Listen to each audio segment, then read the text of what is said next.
Así que vamos a abrir nuestra Biblia en el libro de Santiago, capítulo 1. Hemos estado estudiando el libro de Santiago y hemos cada día avanzado un poco más en este estudio que hemos tenido, cómo Dios nos ha venido hablando en este libro de Santiago.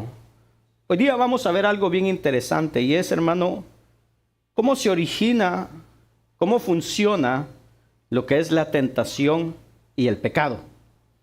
En el tiempo antiguo, los griegos creían que sus dioses eran causantes de las desgracias y tentaciones que los seres humanos sufrían.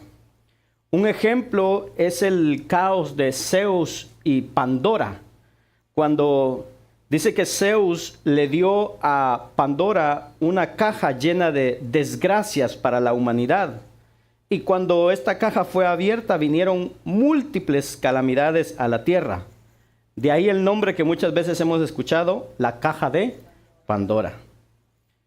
Santiago, en el capítulo 1, del verso 12 al 18, rechaza completamente este concepto o esta creencia.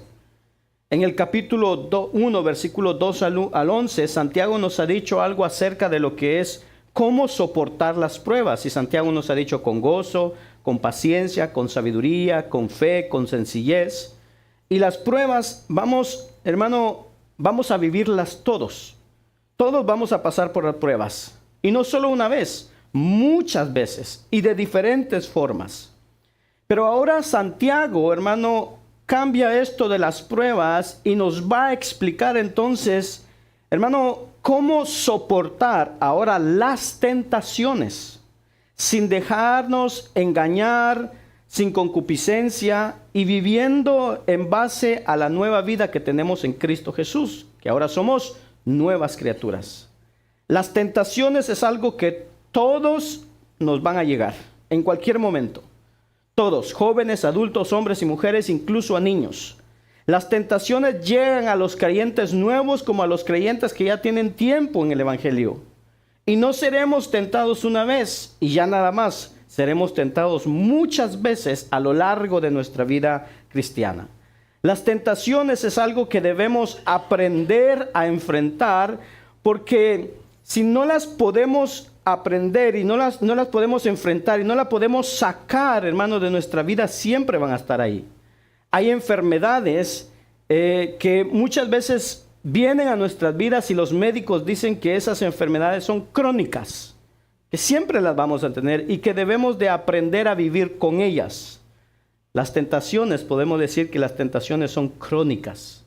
Mientras estemos en esta vida con nuestra naturaleza caída, aunque oremos, leamos la Biblia, ayunemos, nos congreguemos, tendremos tentaciones que van a venir a nosotros.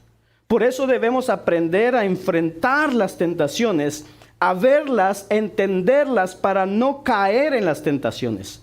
Y Santiago, así como lo ha hecho en el verso 2, en donde nos explica que una prueba viene a probar, viene hacia nuestra fe, hermano, que por lo general una prueba son cosas que no podemos controlar. Ahora Santiago nos va a explicar que esto que viene a nuestras vidas ya no son pruebas de nuestra fe, sino son tentaciones. Y esas tentaciones están relacionadas a yo ceder a lo malo, pero es algo que sí está completamente bajo nuestro control. Nosotros decidimos hacer o no hacer lo malo. Nosotros muchas veces tenemos un pensamiento del pecado o de la tentación que más o menos decimos eso. Fíjese, hermano, que caí en pecado. Es como que nos tropezamos y algo se nos puso enfrente y ¡ay! Caí en pecado. Como que si vamos caminando, no nos dimos cuenta y nos tropezamos con el pecado y caímos. O que yo iba bajando las escaleras y no me di cuenta y me caí. Y esta creencia hace que el pecado entonces, hermano, sea algo que nos pasa. Pero Santiago dice que no. El pecado es un proceso. Es algo que poco a poco viene a nuestras vidas. Nuestros deseos hacen, hermano, más esos deseos que nosotros tenemos adentro hacen más que solo tentarnos. Nos seducirán y nos arrastrarán lejos de Dios si cedemos a ellos. Las tentaciones están a nuestro alrededor, pero somos arrastrados lejos solo después de ceder a ellas y no antes. Si somos capaces de reconocer que el pecado, hermano, es un proceso, estaremos en una disposición mucho más ventajosa para reconocer las salidas que Dios provee para que nosotros salgamos de las tentaciones.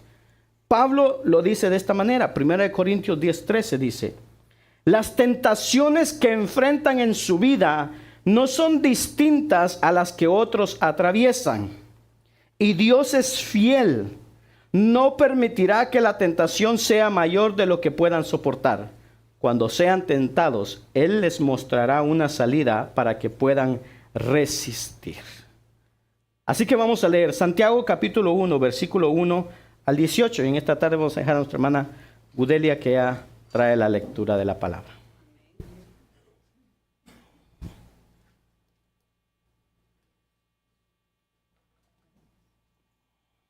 Dios les bendiga, hermanos. Todos tienen la cita de Santiago, capítulo 1, del verso 1 al 18. Leemos la palabra. Santiago, siervo de Dios y del Señor Jesucristo, a las 12 tribus que están en la dispersación, salud. Hermanos míos, tened por sumo gozo cuando os halléis en diversas pruebas, sabiendo que la prueba de vuestra fe produce paciencia. Mas tenga la paciencia su obra completa, para que seáis perfectos y cabales, sin que os falte cosa alguna. Si alguno de vosotros tiene falta de sabiduría, pídala a Dios, el cual da a todos abundantemente y sin reproche, y le será dada. Pero pida con fe, no dudando nada, porque el que duda es semejante a la onda del mar, que es arrastrada por el viento y echada de una parte a otra. No piense, pues, quien tal haga, que recibirá cosa alguna del Señor. El hombre de doble ánimo es inconstante en todos sus caminos. El hermano que es de humilde condición, gloríese en su exaltación, pero el que es rico en su humillación, porque él pasará como la flor de la hierba, porque cuando sale el sol con calor abrasador, la hierba se seca, su flor se cae, y perece su hermosa apariencia. Así también se marchitará el rico en todas sus empresas. Bienaventurado el varón que soporta la tentación, porque cuando haya resistido la prueba, recibirá la corona de vida, que Dios ha prometido a los que le aman. Cuando alguno es tentado, no diga que es tentado de parte de Dios, porque Dios no puede ser tentado por el mal, ni él tienta a nadie, sino que cada uno es tentado cuando de su propia concupiscencia es atraído y seducido. Entonces, la concupiscencia, después que ha concebido, da a luz el pecado. Y el pecado, siendo consumado, da a luz la muerte. Amados hermanos míos, no erréis. Toda buena dádiva y todo don perfecto descienden de lo alto, del Padre de las luces, en el cual no hay mudanza ni sombra de variación. Él, de su voluntad, nos hizo nacer por la palabra de verdad, para que seamos primicias de sus criaturas. Amén. Amén. Incline su rostro y vamos a orar. Amén. Padre que estás en los cielos, te damos gracias, Señor, en este momento que nos permites estar aquí en tu casa. Gracias, mi Dios del cielo, porque, Señor, hoy día venimos delante de ti. Hemos adorado, hemos exaltado tu nombre, Señor. Gracias por todo lo que tú nos has dado, Señor, por tu gran amor y tu gran misericordia. Señor, en este momento nos presentamos delante de ti. Nuestras mentes, nuestros corazones, Señor, nuestras vidas las presentamos delante de ti. Y pedimos, Señor, que ahora tú hables a nosotros, Señor. Hable, Señor, a nuestras vidas, Señor, y nos confronte, Señor, con tu palabra. Señor, si hay cosas en nosotros que deben de ser cambiadas, Señor, que deben de ser transformadas, Señor, sea tu palabra, Señor, haciendo ese efecto en nosotros, Señor. Que cambie nuestras vidas, Señor, en el nombre de Jesús. Que tu Espíritu Santo venga, Señor, y Señor, traiga, Señor, esa palabra a nosotros, Señor, en el nombre de Jesús. Te lo pedimos, por favor. Aquí estamos dispuestos con nuestra mente, nuestros oídos, Señor, que tú nos hables. Espíritu Santo, yo te pido en este momento que tú me llenes, que tú me unjas, Señor, y que pueda ser un instrumento en tus manos para impartir tu palabra a este pueblo santo, Señor. En el nombre de Jesús, gracias te damos, Señor. Amén y amén. Y repetimos todos juntos fuerte. Jesús dijo: yo soy el camino, la verdad y la vida. Por lo tanto, no hay camino, no hay verdad y no hay vida sino en Jesús. Amén. Él es el camino, la verdad y la vida. Puede tomar su asiento. Amén. En esta tarde, amén, el resumen de esta enseñanza dice así.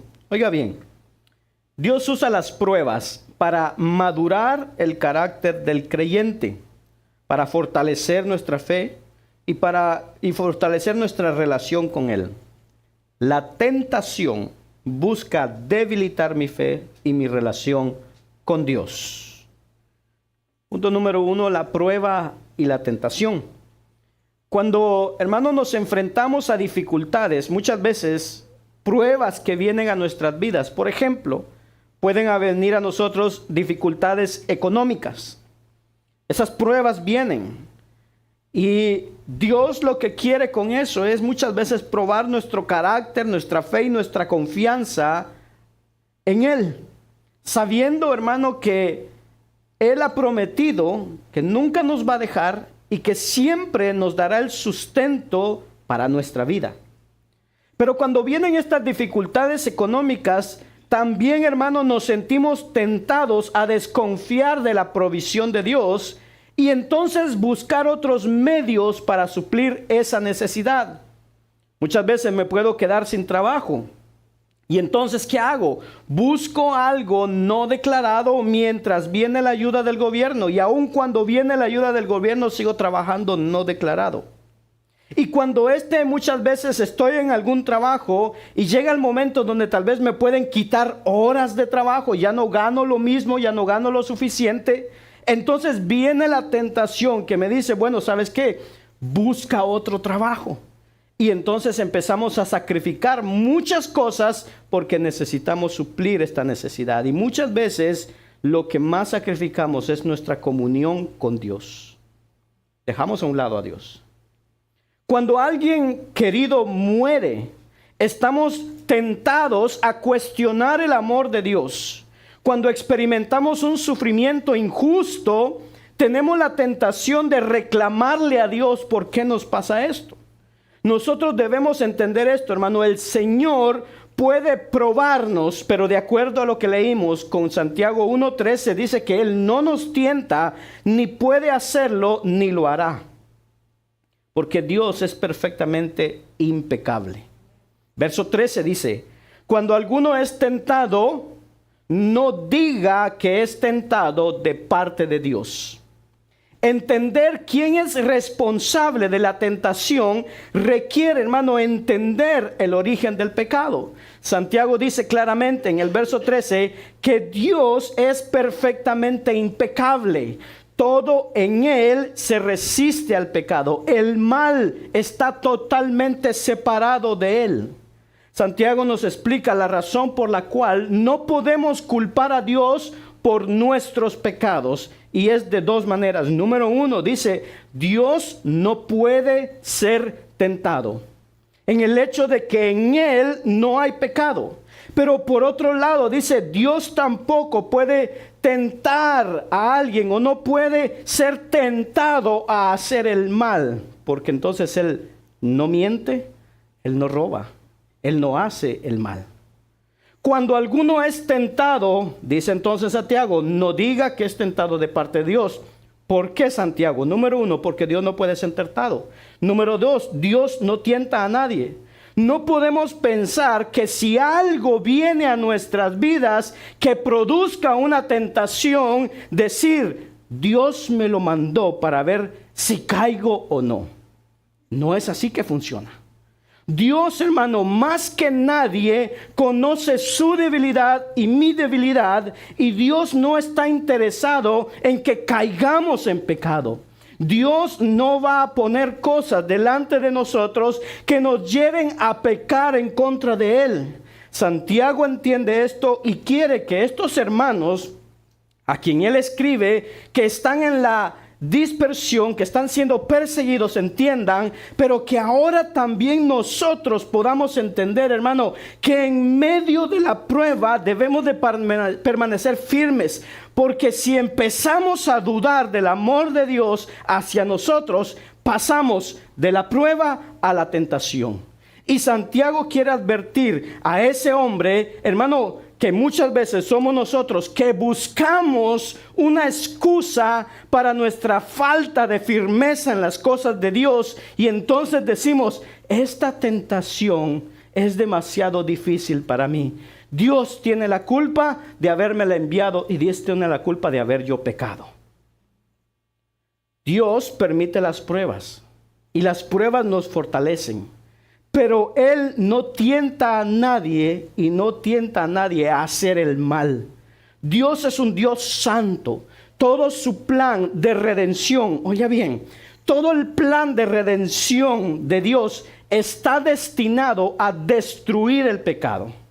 Si Dios tienta a alguien o hace pecar a alguien, hermano, Él estaría en contra del propósito por el cual Él envió a Jesús a morir por nuestros pecados.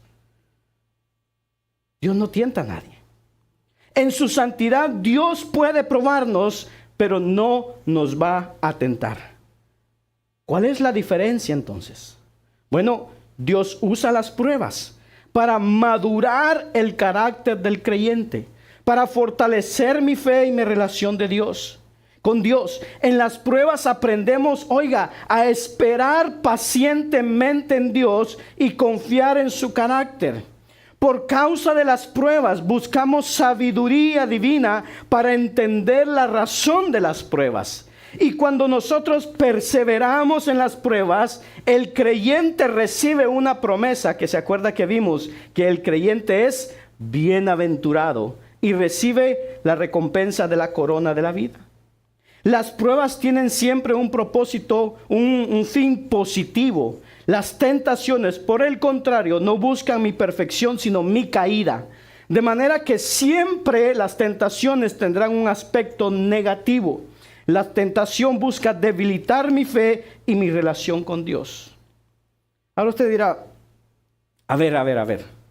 Pero pastor, en la oración del Padre Nuestro dice, y no nos metas, ¿qué dice? En tentación, mas líbranos del mal. Entonces quiere decir que Dios nos puede meter en tentación. Porque dice el verso que no nos metas en tentación. ¿A quién le estamos orando? A Dios. Entonces, ¿quién nos puede meter en tentación? Entonces, ¿por qué Santiago dice que Dios no tienta a nadie? Aquí nos encontramos con un problema, ¿verdad? Pero este texto no está diciendo que Dios nos mete en tentación. Cuando vamos al texto original, lo que está diciendo que nosotros rogamos a Dios de que no nos haga caer en situaciones que para nosotros puedan ser una tentación. Por eso es que, hermano, nosotros le pedimos, ¿sabe qué? En palabras tan simples sería esta oración, es como decirle al Señor, Señor, ¿sabes qué? Yo me conozco tan bien que si yo voy a tal lugar, yo voy a pecar. Así que Dios, te pido, no me permitas ir a ese lugar. O no me permitas estar en tal situación. Eso es lo que está diciendo. No nos metas en tentación. Señor, ayúdame a librarme de mí mismo, porque me conozco. Hermano, Dios es tan contrario al pecado que Santiago, 2 versículos más adelante, les dice a los hermanos, versículo 16, oiga bien, amados hermanos míos, que dice, no se engañen. Dios no puede ser el autor del pecado. ¿Por qué? Versículo 17, porque toda buena dádiva y todo don perfecto viene de lo alto, desciende del Padre de las luces, con el cual no hay cambio ni sombra de variación. Lo que Dios nos prometió ayer, hermano, Él lo promete hoy y mañana. Versículo 18, Él, en el ejercicio de su voluntad, Él nos hizo nacer por la palabra de verdad para que fuéramos las primicias de sus criaturas. En otras palabras, hermano, ¿cómo podemos pensar que Dios nos va a tentar y ser el autor del mal cuando Dios fue que por medio de su palabra nos hizo nacer de nuevo, cuando Él es el autor y el dador de todo lo bueno que nosotros tenemos? Todo lo que nosotros tenemos, hermano, nuestra vida física, nuestra vida espiritual, nos la dio Dios. Los dones y talentos que tenemos nos los dio Dios. El origen de todo lo bueno que hay en su vida y en la mía ha sido dado por Dios. De manera que Santiago dice que no se te ocurra pensar que Dios es el autor del pecado o de la tentación. Pero el centro de este pasaje, de este verso, está en el versículo 14 y 15, que tiene que ver con la tentación y el pecado. El origen del pecado. De ninguna manera podemos culpar a Dios por la tentación y el pecado. Escucha, hermano, acusar a Dios del origen de la tentación es buscar una justificación para el pecado que cometimos. Muchas veces eso hacemos. Caemos en un pecado y decimos, es que Dios permitió eso. Y nos justificamos del pecado que hacemos. ¿Quién es entonces el responsable? ¿De dónde viene realmente la tentación que enfrentamos? Son tentaciones enviadas por Dios, al igual que las pruebas. Y Santiago dice, no. Para responder a esa pregunta, Santiago hace algo interesante, hermano. Para que nosotros entendamos de dónde viene el pecado que cometemos, de dónde vienen las tentaciones, Santiago hace algo interesante. Y es como que Santiago nos dijera, ¿tú quieres saber de dónde vienen las tentaciones? Y todos decimos, sí, ¿verdad? Queremos saber de dónde vienen esas tentaciones. Santiago dice, ¿sabes qué? Mírate en un espejo. ¿De dónde viene? De nosotros mismos. Versículo 14. Sino que cada uno, ¿qué dice? Es tentado cuando es llevado y seducido. ¿Por qué? Por su propia concupiscencia o por su propia pasión. Después, versículo 15, después, cuando la pasión ha concebido y da a luz el pecado, y cuando el pecado es consumado, engendra la muerte. Dios no tiene pecado, ni puede pecar, pero nosotros somos completamente pecadores. Mire lo que nos dice la Nueva Traducción Viviente. La tentación viene de nuestros propios deseos, los cuales nos seducen y nos arrastran.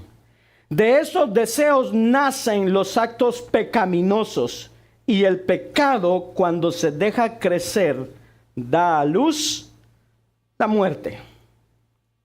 Santiago, después de decirnos que Dios no tienta a pecar a alguien, hermanos, nosotros estamos tan seguros y podríamos esperar que Santiago dijera, ¿sabe quién tiene la culpa? Satanás, el diablo. Que el diablo nos arrastra y nos seduce, pero no es así, hermano. De hecho, Santiago ni siquiera menciona a Satanás en estos versículos.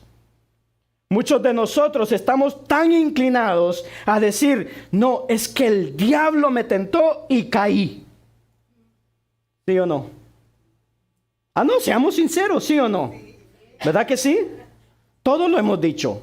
Es que el diablo me tentó. No, es que el diablo puso delante de mí esa corona que estaba bien fría y no la pude soportar y caí. Pero el diablo no le agarró la mano para que se la tomara. No, es que el diablo me puso esa imagen en mi teléfono y caí. Sí, pero el diablo no puso a que te pusieras a buscar más videos. El diablo es tentador. Escuche, el deseo de Dios en nuestra santidad, el deseo del diablo es que pequemos. Cuando Santiago dice, si tú eres tentado, no digas que eres tentado por Dios, porque número uno, Dios no puede ser tentado, y número dos, porque Dios no tienta a nadie.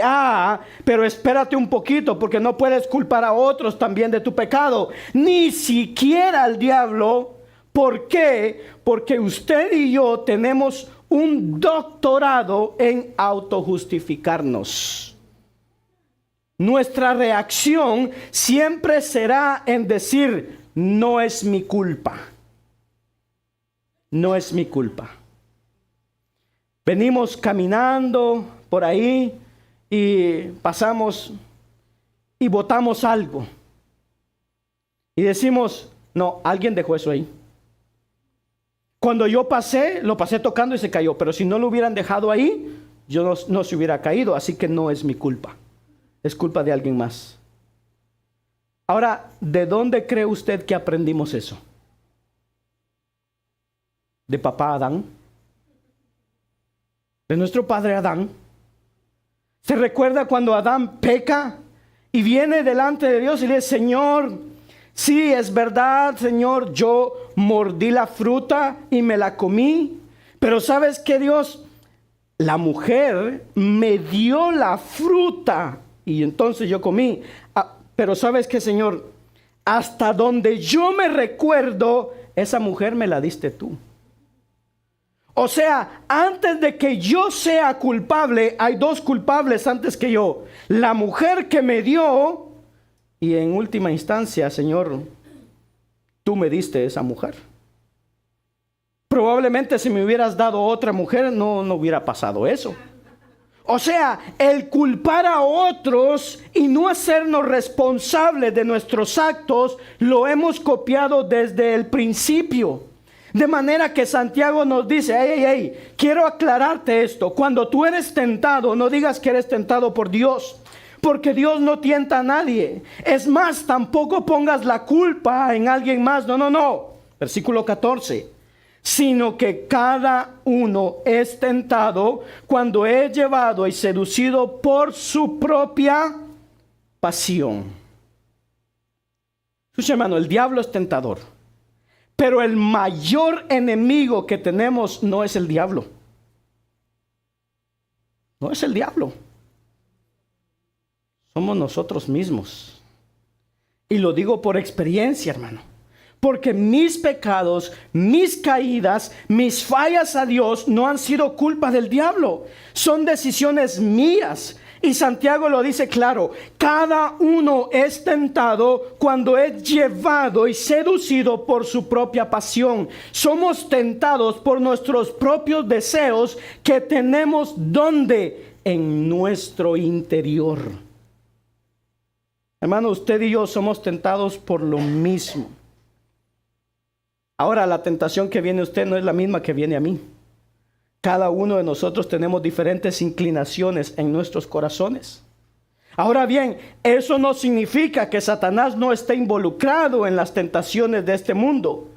Eso nos lo va a aclarar Santiago más tarde. Pero con todo eso, hermano, la responsabilidad de la tentación y el pecado recae directamente sobre nosotros.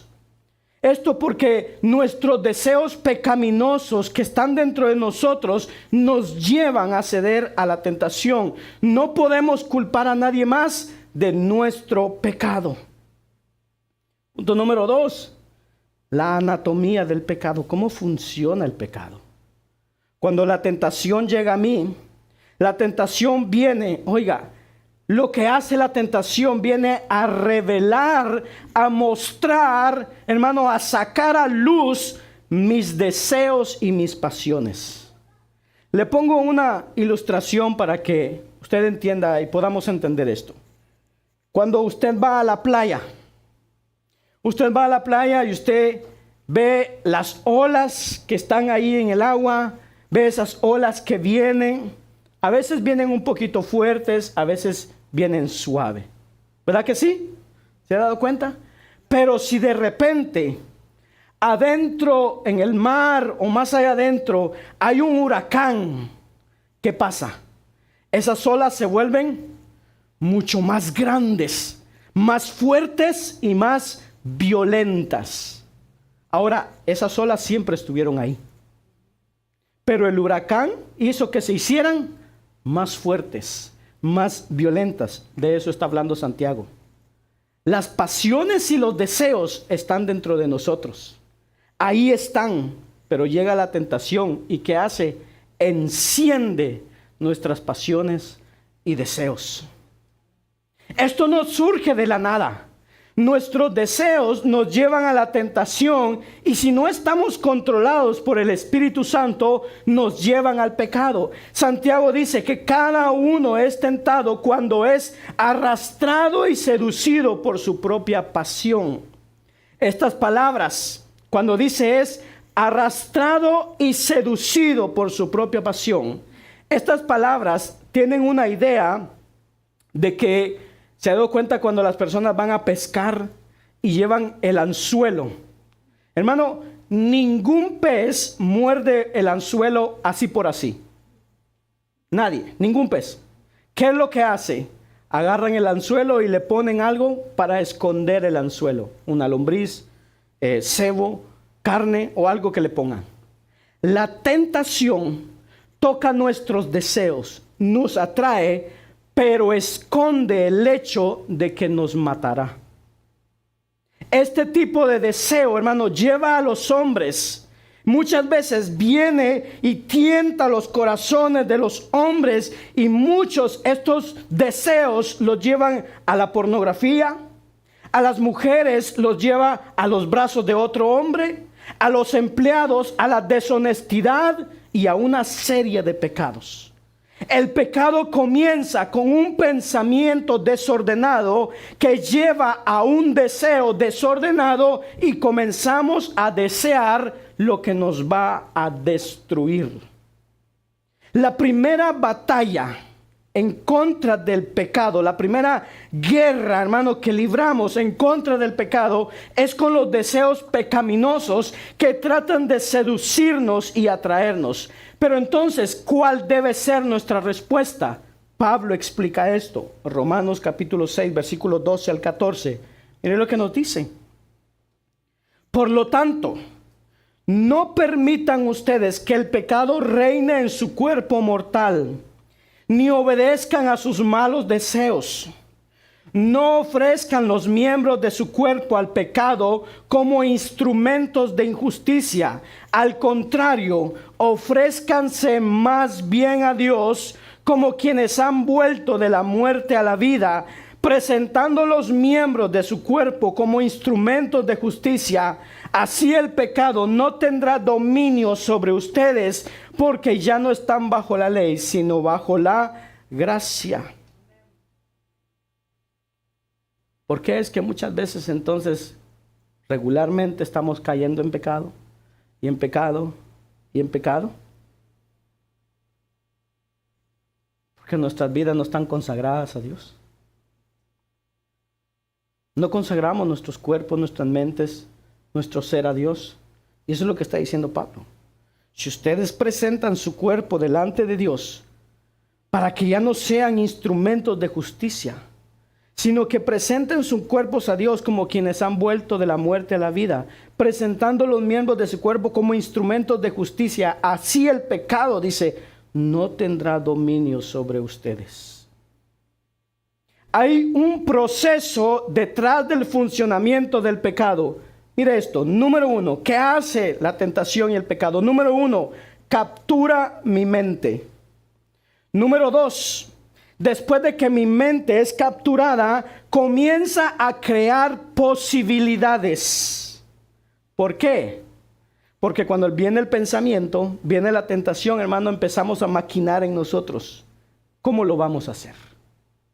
Y como no lo podemos hacer enfrente de los demás, empezamos a ver, ¿qué día lo puedo hacer? ¿En qué momento? Que no esté mi papá, que no esté mi mamá, que no esté mi esposo, que no esté mi esposa, que no estén mis hijos. Y empezamos a maquinar cómo pudiera ser lo que capturó mi mente.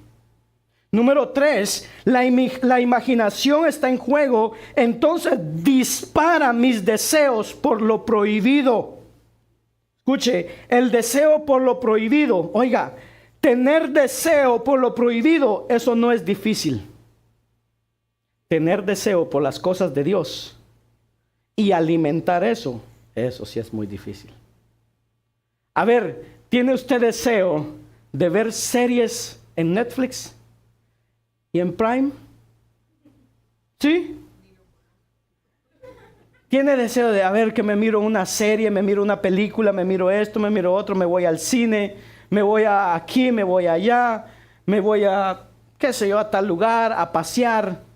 Todos esos deseos están en nosotros. Pero a ver, ¿cuánto deseo tenía hoy de venir a la iglesia? Los espirituales van a decir, sí, yo tenía mucho deseo de venir a la iglesia.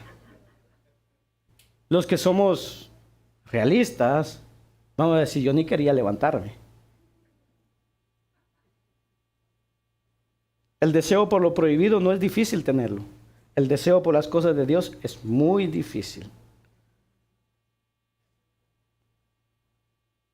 Número 4. Mis deseos que ya han sido disparados por mi imaginación, entonces esos deseos no son racionales, son emocionales. Y como son emociones y no son racionales, esos deseos pueden pueden evadir o pueden pasar por alto sobre mi conciencia. Y el problema es que una vez que la conciencia ha sido evadida, punto número 5, yo estoy listo para activar mi voluntad en la dirección de lo que he deseado. Punto número 6, el más peligroso de todos, es que cuando todo eso se ha concretizado, yo agarro a Dios, lo quito de en medio de mis pensamientos, de mi mente, y lo pongo a un lado. No aborrezco a Dios, no lo rechazo, simplemente ignoro a Dios. ¿Sí o no? ¿Sabes el mal? ¿Sabes lo que es pecado? ¿Sabes lo que no es pecado? Y cuando vamos a cometer el pecado, la conciencia está ahí. Dice, no lo hagas. El Espíritu Santo te dice, no lo hagas. ¿Y qué hago yo? Lo hago a un lado, ignoro completamente eso y hago lo que yo quiero. C.S. Lewis, el autor de Las Crónicas de Narnia. ¿Cuántos vieron esa película? Las Crónicas de Narnia. ¿Sí? ¿Verdad que sí miran tele? Dicen que no. Las Crónicas de Narnia, el autor es C.S. Lewis, él es cristiano. Él dice esto, que cuando nosotros somos tentados a pecar, oiga, el enemigo no nos llena con deseos de odiar a Dios, sino de ignorar a Dios. Dios ya no está en medio de mis pensamientos, ya no es un obstáculo. Mi voluntad, que está lista para comenzar a moverse en dirección de lo deseado, comienza a alejarse de Dios. Y paso número 7, yo comienzo entonces a acercarme a la fuente de lo que yo he deseado, y de esa fuente de lo que yo he deseado comienzo a beber, comienzo a comer, comienzo a alimentarme hasta intoxicarme. Y entonces dice que el pecado produce la muerte. Empiezo a morir. Y dice, no, yo he pecado y no me he muerto. Sí, pero te has alejado de Dios. Ya no tienes deseo de buscar a Dios. Has muerto espiritualmente. John Owen decía, tú tienes que matar el pecado o el pecado te mata a ti.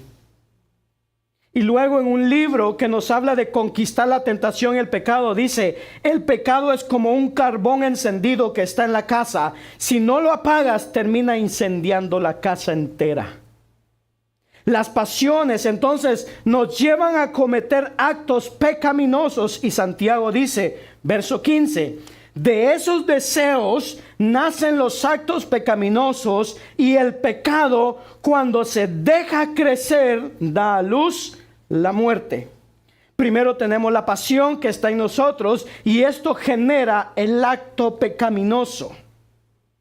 Punto número 3, entonces, ¿qué relación hay entre mi naturaleza pecaminosa y la tentación? La pregunta es, ¿cómo se relaciona la tentación con mi naturaleza pecaminosa que está dentro de mí? Bueno, la tentación entra por mis sentidos, por lo que veo, por lo que oigo, por lo que siento, por lo que toco, por lo que saboreo. La tentación viene cuando yo traigo a mi mente lo que yo he visto, lo que he oído, lo que he tocado, lo que he saboreado y lo que he olido. De manera que mis sentidos tienen un rol, porque me voy a acordar y lo puedo traer a mi mente sin estar haciendo nada.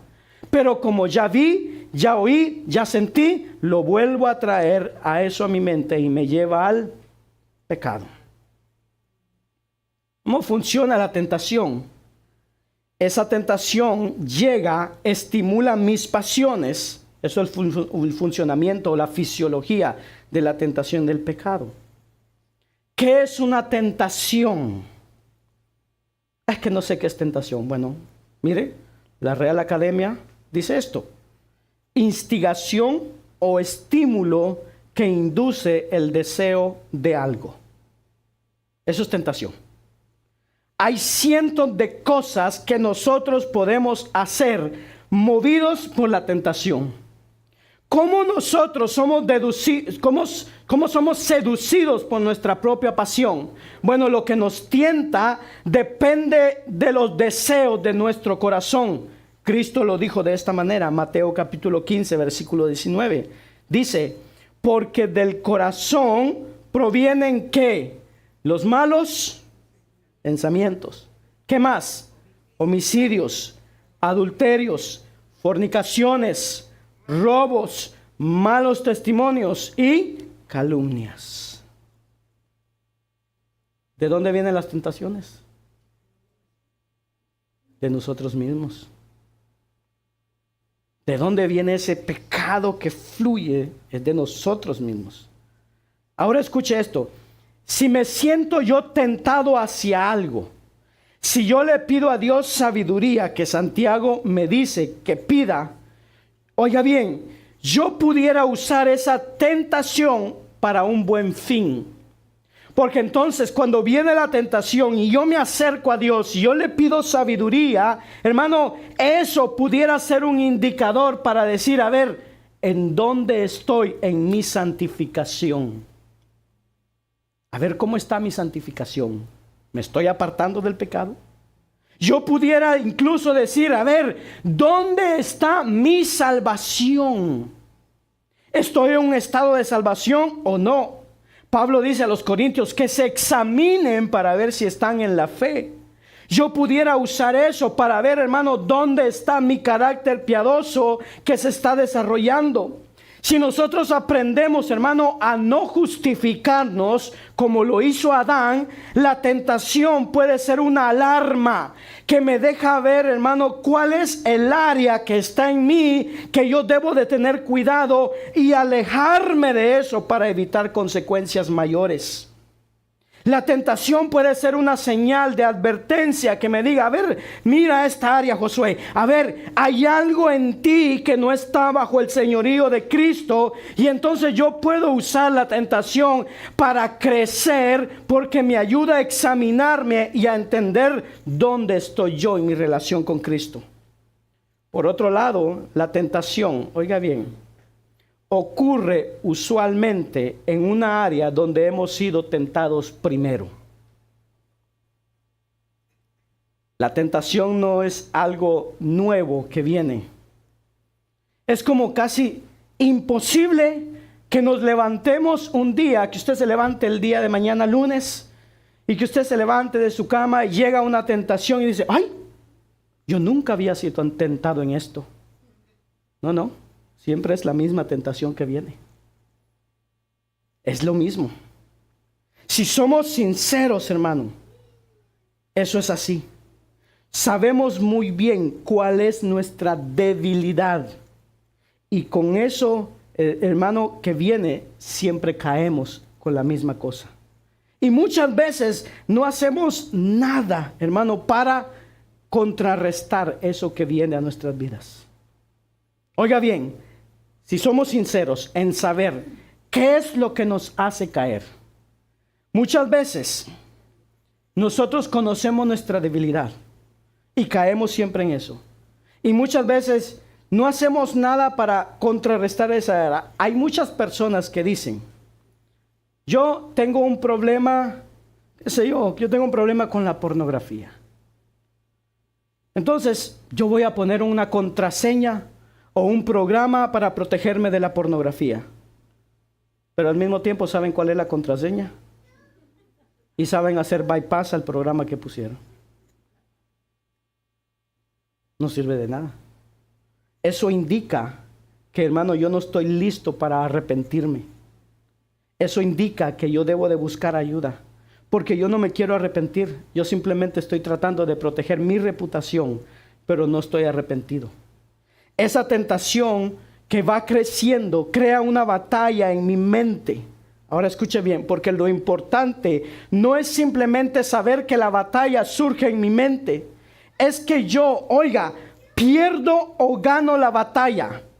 No cuando yo hago lo que yo pensé o cuando no hago lo que pensé, sino que yo pierdo o gano la batalla en mi mente por lo que yo decida con el deseo que vino a mi mente.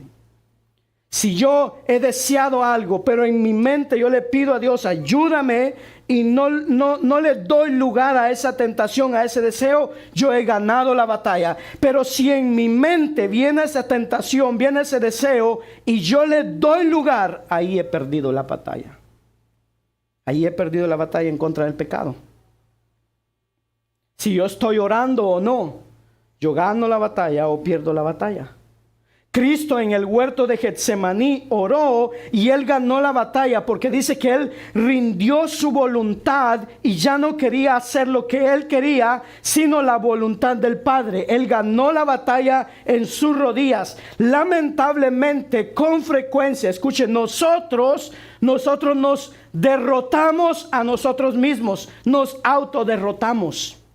La tentación se aprovecha de lo que nos atrae y diferentes cosas vienen a nuestras vidas y nos dejamos seducir por eso y nos autodestruimos simplemente. Diferentes personas y diferentes temperamentos son atraídos por diferentes cosas. Hay gente que está atraída por el dinero, otros por las drogas, otros por la fama, otros por la pornografía, otros por el poder. Pero la tentación se aprovecha y Satanás lo conoce y se aprovecha de eso. Todo esto es parte del funcionamiento, es su fisiología. ¿Cómo funciona la tentación? Por otro lado, la tentación me empuja, me estimula a llenar, oiga bien, una necesidad que es legítima, pero de una forma ilegítima. Como yo le decía, perdí mi trabajo, no tengo dinero. ¿Con qué comprar la comida? Y ahora viene la tentación de producir dinero de una forma ilegítima que viene a mi mente. La necesidad está ahí. Es una necesidad real. Es una necesidad legítima. Pero llenar esa necesidad de manera ilegítima no es parte de lo que Dios quiere para nosotros. La tentación, hermano, también viene muchas veces cuando no estamos alerta. La tentación puede llegar en cualquier momento. Pero Satanás sabe que cuando usted y yo estamos cansados, muchas veces bajamos el hecho de buscar de Dios, de orar, y ahí vienen las tentaciones. Y muchas veces viene cuando tenemos una gran victoria en el Señor. Por eso le decía, tuvimos una gran victoria en la vigilia, estuvimos aquí. Espérese a que viene a veces la tentación. Porque muchas veces, hermano, tendemos a relajarnos. Es que muchas veces decimos, yo he trabajado tanto para el Señor, he hecho esto, entonces yo merezco un tiempo de relajación. Yo quiero relajarme porque yo me lo merezco, y entonces la tentación viene a mi vida. El problema con la tentación es que lo que comienza con un simple interés se vuelve algo compulsivo en usted y en mí. Mire lo que nos dice 2 de Pedro, capítulo 2, versículo 19. Nos advierte de esto. Uno es esclavo de aquello que le ha vencido.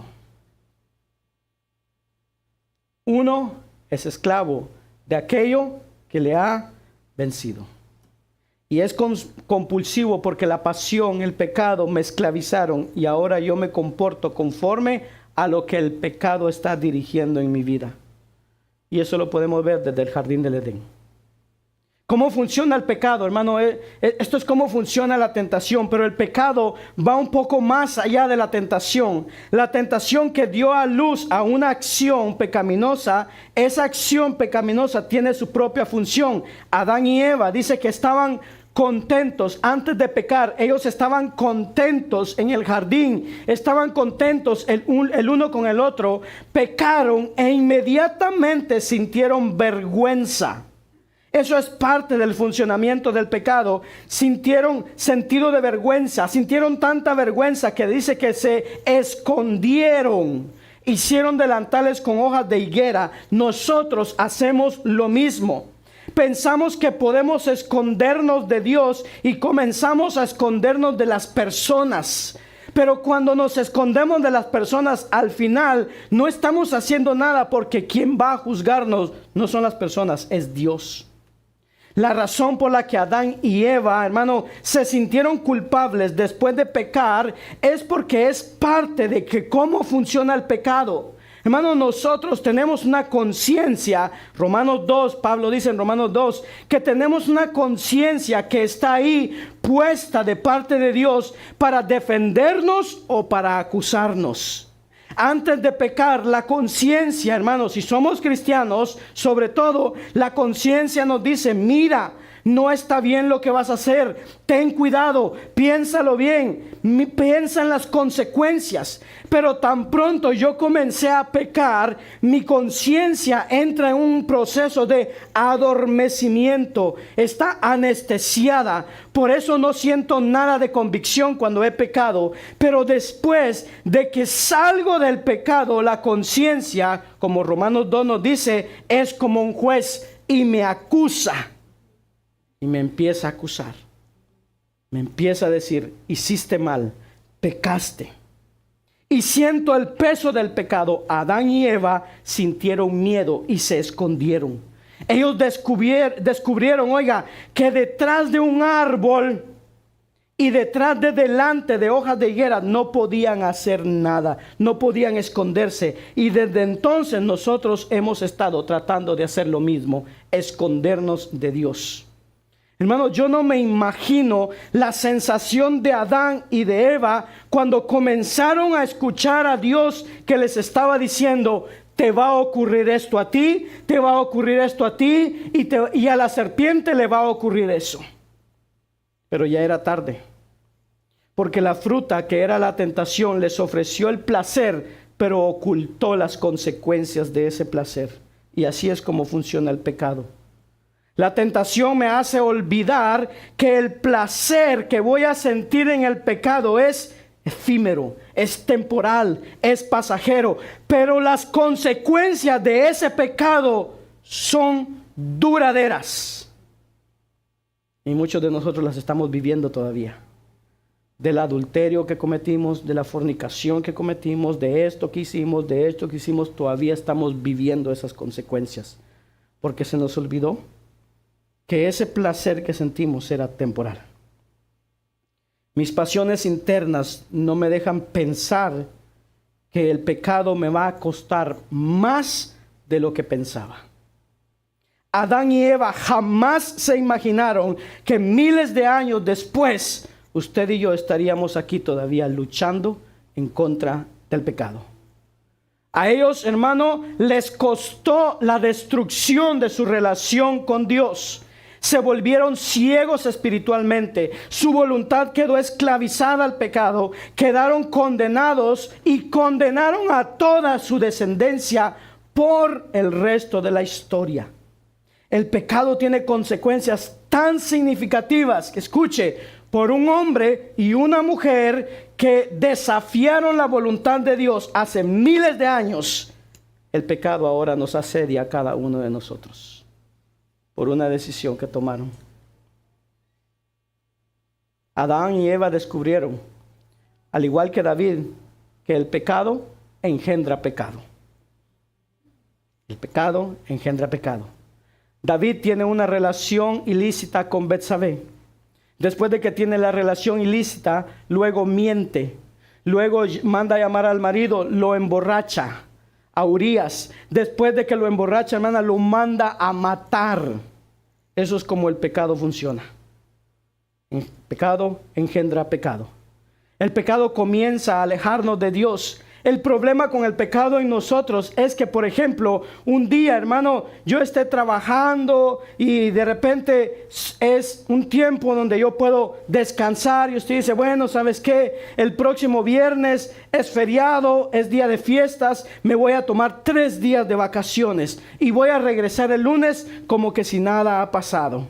Y nosotros, hermano, pensamos que yo puedo decir, a ver, me voy a tomar 3 días de vacaciones de la oración, de la palabra de Dios, de buscar de Dios. Me voy a tomar un tiempecito aquí, un poquito de pecado, un poquito nada más, que yo el lunes vuelvo a buscar de Dios. Y no funciona así. El pecado me aleja de Dios más tiempo de lo que yo pensaba. ¿Y cuál es la razón? Que cuando yo me alejo de Dios, el pecado trastorna mi amor por Dios. Y retomar mi amor por Dios, por las cosas de Dios, toma tiempo. Y como nosotros no entendemos todo cómo funciona eso, por eso Cristo nos instruyó a nosotros, a sus discípulos y a nosotros de esta manera. Mateo 26:41 dice, velad, estar atentos y orad para que no entréis en tentación. El espíritu está dispuesto. El problema es que usted y yo tenemos una carne. Y esa carne es débil. La suya y la mía. Termino con esto. Entonces, ¿qué hacemos en medio de las tentaciones cuando somos tan propensos a dejarnos arrastrar y seducirnos por los deseos que están en nuestra vida, en el centro de nosotros? ¿Qué hacemos? Hermano, debemos de recordar que Dios es fiel para nuestra salvación. Santiago capítulo 1, versículo 17 dice que en Él no hay sombra de variación. En Él no hay sombra de variación. En nuestras pruebas o tentaciones, hermano, no creamos en las mentiras. Recordemos que Dios es bueno, muy bueno, muy bueno. Y Él quiere lo que es bueno para usted y para mí. Entonces, confiemos en Él. Oiga, en medio de las pruebas, confiemos en Dios. Y en medio de las tentaciones, corramos a Él. Que Él nos puede dar la fortaleza que necesitamos. Él es la fuente, dice Santiago, de todo lo bueno. En Él no hay mal, en Él hay bueno. Consideremos estos 3 aspectos diferentes de la bondad de Dios. Número 1, su bondad es inmutable. Dios es perpetua, constante y consistentemente bueno. Nunca se pone de mal humor. Nunca cambia. Dios nunca cambia para peor. Y oiga, y Dios nunca cambia para mejorar. Porque Él ya es perfecto. Maravillosamente bueno en todos los sentidos. Si Dios, hermano, pudiera ser mejor que el día de ayer, entonces Él cambia. Él no fuera Dios. Él es perfecto. Él es inmutable. Número 2, su bondad es inmerecida. Santiago capítulo 1 versículo 18 dice que Dios eligió por su propia voluntad. Él nos hizo nacer por la palabra de verdad. Dios nos ha dado una nueva vida basada no en nuestras obras, no en lo que podamos ser, sino en su gracia. Él eligió darnos nacimiento, eligió, hermano, tomar su palabra y escribirla en nuestros corazones. Nuestros corazones, hermano, que son pecadores hasta la médula. Pero Él ha escrito su palabra en nosotros. Este es el evangelio. El mensaje del cristianismo es esto, hermano. Todo lo bueno que hay en nosotros se debe a la bondad inmerecida de Dios hacia nosotros. Dios es la fuente de todo lo bueno que hay en nosotros. Si no fuera por Él, todo en nosotros sería malo, completamente malo. Necesitamos su bondad inmerecida para cambiarnos. Oiga, no de afuera hacia adentro, sino de adentro hacia afuera. En esto se basa la fe. Número 3, su bondad no tiene fin. Somos, dice, las primicias de sus criaturas. ¿Qué quiere decir eso? La imagen de las primicias, hermano, conlleva que nosotros somos un anticipo, algo que vino antes de lo que está por venir. Lo que Dios ha hecho en nuestras vidas para cambiar nuestros corazones por su bondad, solo es un anticipo del día en que Él vendrá y dice que hará nuevas todas las cosas en toda la creación. Eso es lo que quiere decir. Somos la primicia, somos lo primero que Él está haciendo. De todo lo bueno que Él hace, somos lo primero. Y el trabajo que Él ha hecho en nuestro nuevo nacimiento nos llevará un día a un nuevo cielo y una nueva tierra, hermano, donde no habrán más pruebas ni tentaciones cuando estemos con Él. Nosotros somos las primicias, lo primero. Mientras tanto, hermano, mientras estemos aquí, una vez más, perseveremos. Él nos ha lavado de nuestro pecado y nos ha salvado de nuestro pecado. Entonces podemos, sin lugar a dudas, hermano, correr a Él para que nos ayude a superar nuestro dolor. Podemos contemplar la verdad de este evangelio, hermano, de un Dios que vence el pecado y el sufrimiento a través de la muerte y resurrección de Jesucristo, para que hoy usted y yo podamos considerar las pruebas con gozo y enfrentar las tentaciones con firmeza y confianza en Dios. Todos somos tentados, pero cuando seamos tentados, no digamos que somos tentados de parte de Dios, porque Él no tienta a nadie ni puede ser tentado. Pero en medio de las tentaciones, corramos a Dios, que Él nos puede dar la salida. Oramos. Amén.